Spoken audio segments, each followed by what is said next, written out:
Late last night, Tesla announced its second quarter balance sheets. The electric car manufacturer has come to the point of loss due to recent economic problems. Factories that were closed in China made this process even more difficult. Tesla's balance sheet was also interested to crypto investors because Elon Musk had a significant amount of Bitcoin. The critical move came at night after the balance sheet. The company sold 75% of its assets. Tesla CFO Zach Kirkhorn said his company made a small profit from the sale of Bitcoin. Avalanche, one of the favorite altcoins in the cryptocurrency market, has been trading in an upward trend for 3 days in a row. The market sentiment remains optimistic as the price can hold above the 25.8 levels. More gains could be made in the subsequent favor sessions as Avalanche is just under the psychologically significant $26. Likewise, on the downside, the critical support to watch out for is located at 24. The favorite altcoin continued its upward movement today. The overall recovery of the cryptocurrency market has helped the price action.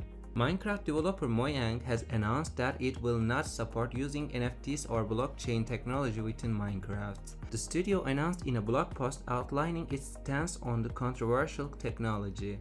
NFTs contradict our guidelines and the spirit of Minecraft. To ensure Minecraft players have a safe and inclusive experience, blockchain technologies will not be allowed to be integrated into our client and server applications.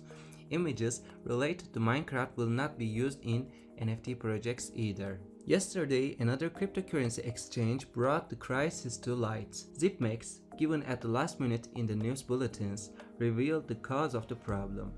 The stock market is a victim of Celsius, like many companies. The cryptocurrency exchange hasn't just been hit by Celsius, it also had problems because of Bible Finance.